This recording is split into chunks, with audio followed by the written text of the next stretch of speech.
A frustrated conservative called for violence during a meeting in North Carolina.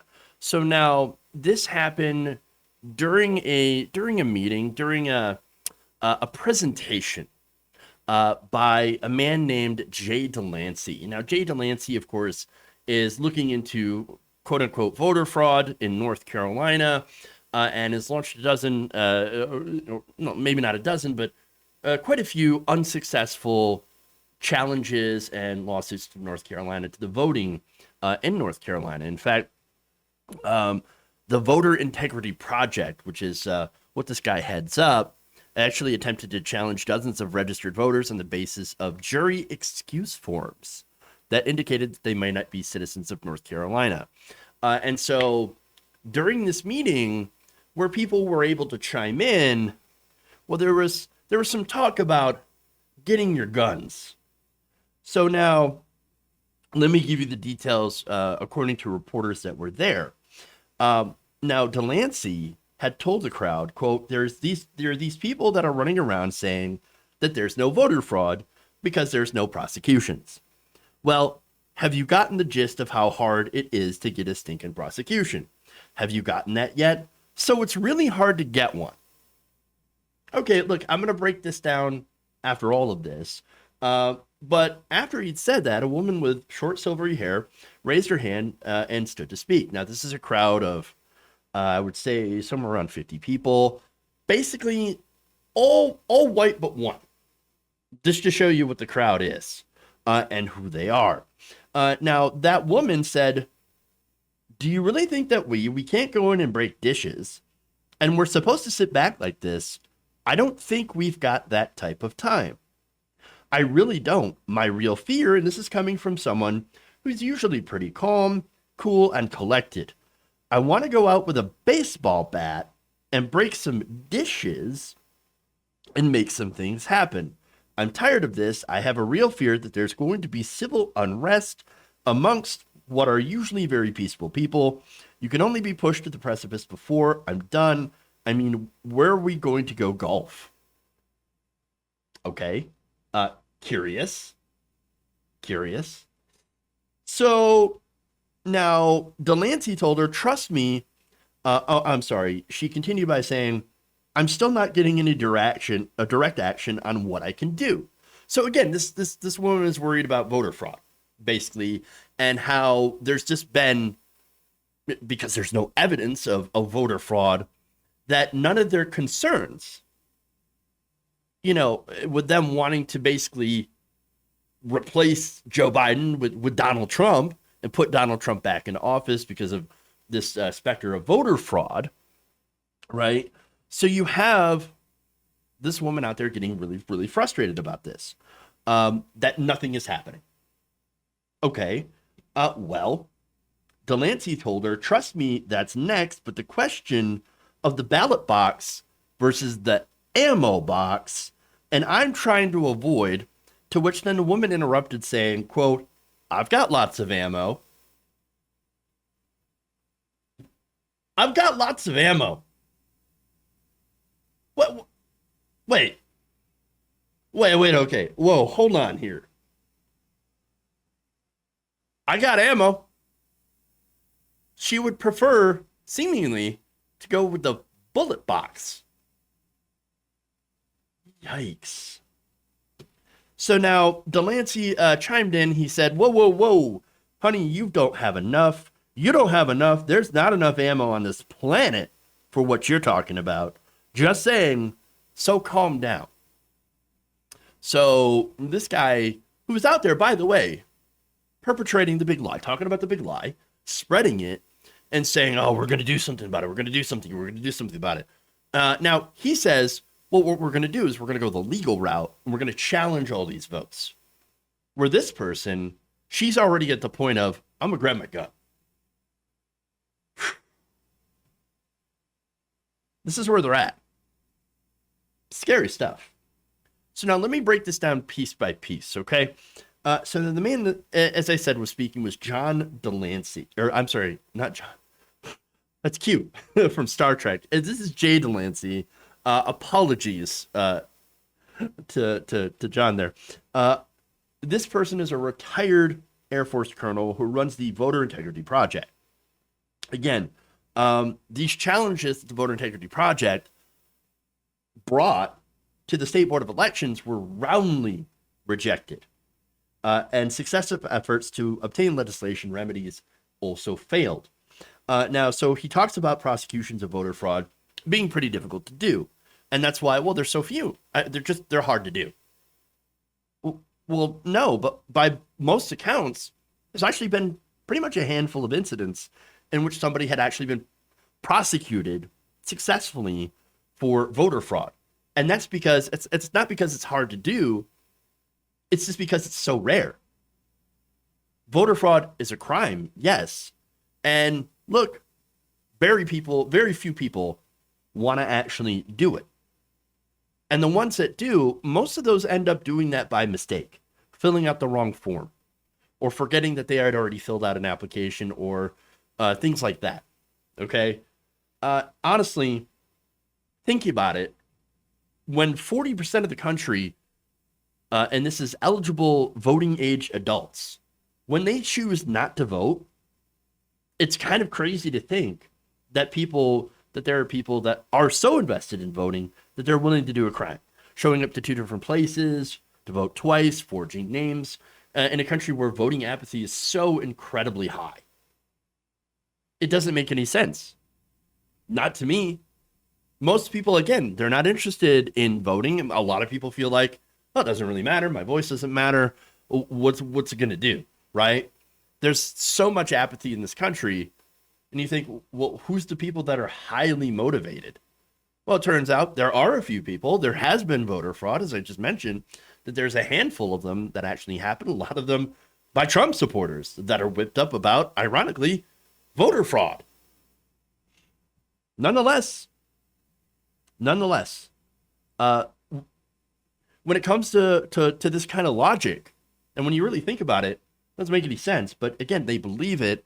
And when you believe something, you don't really need logic.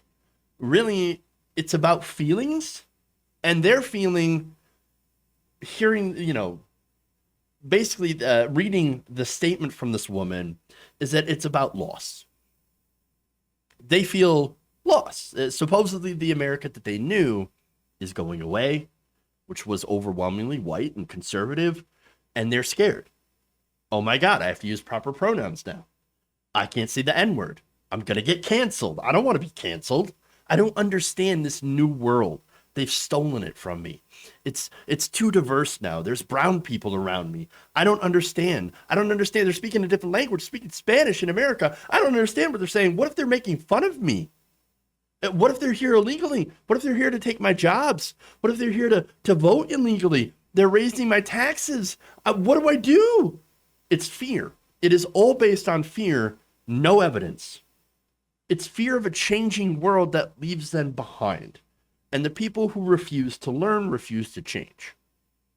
And that's what's going on here. There are people who cling to old stereotypes and beliefs and want to go back to basically leave it to Beaver. Because for them, change is very uncomfortable.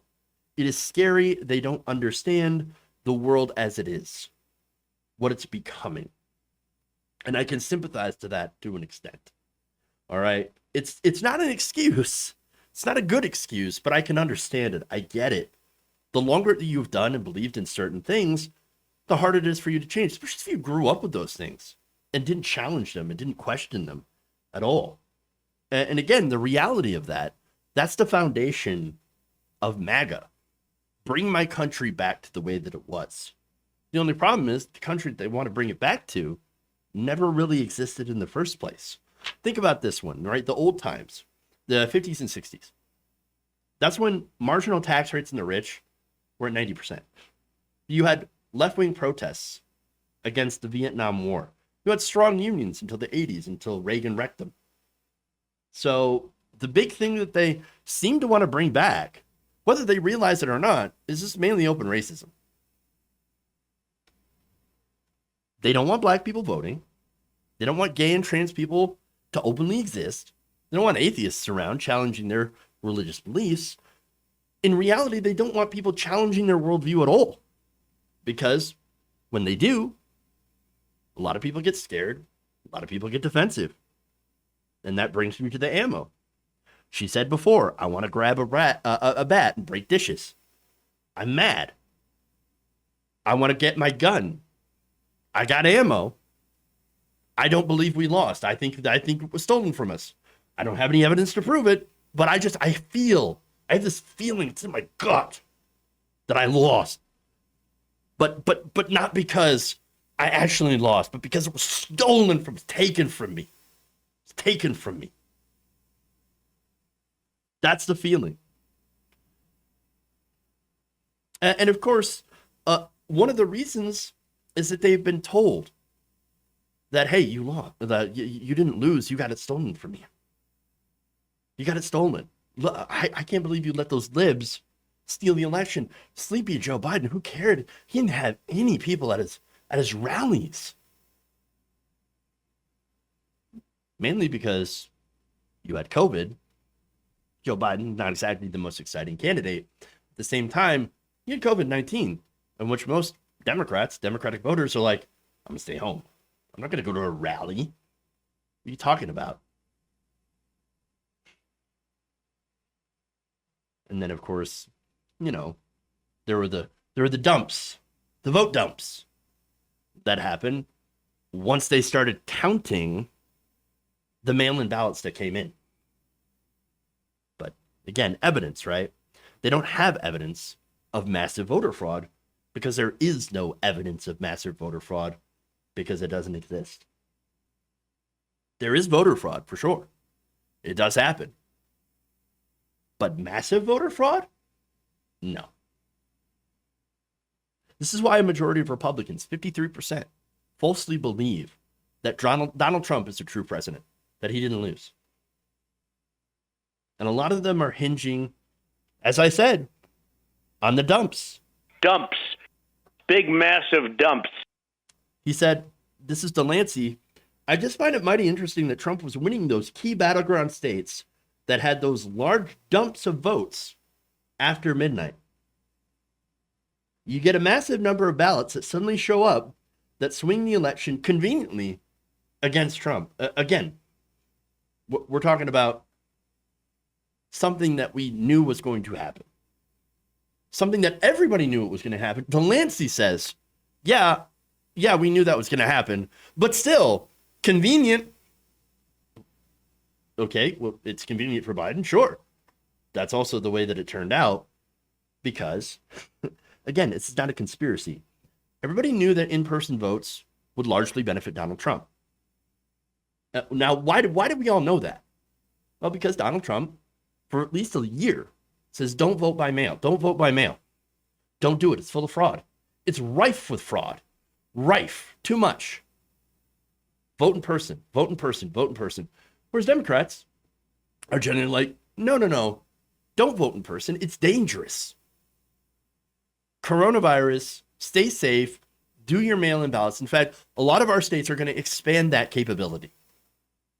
All right. So is it any surprise, like I said, that the votes that came in early happen to be from conservatives, or on the same day, conservatives, and then those dumps came in later, just as we said what was going to happen. This is not evidence of fraud in and of itself. Okay, and the fact that they can't find actual proof is one of the reasons that people are getting so very upset, because they keep getting told over and over again, it was stolen. They stole our votes. They stole our votes. And that's why this is dangerous. This big lie. Okay? Because this is not something backed up by factual information. This is something that's a feeling. And they tell people, trust your feelings, not the facts, but the feelings. And the anger that you feel is righteous. You're on the right side. You're on the good side. You're the hero. You're the patriot. You're fighting against injustice. And then when something doesn't happen, you don't get the result that you want.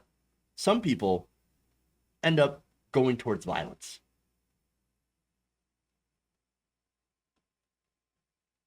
The hand recounts and numerous challenges to the election should have been enough. But since it didn't fit their idea of what should happen, it is rejected. And I'm worried at some point there will end up being more election-related violence. Maybe worse than January 6th. I hope I'm wrong.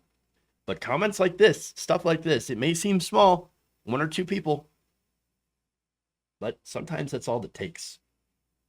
If you enjoyed this video, please give us a like and share with your friends. You can subscribe and help out the channel by becoming a patron. It's patreon.com/Jeff Waldorf, or you can become a channel member as well by hitting the join button below.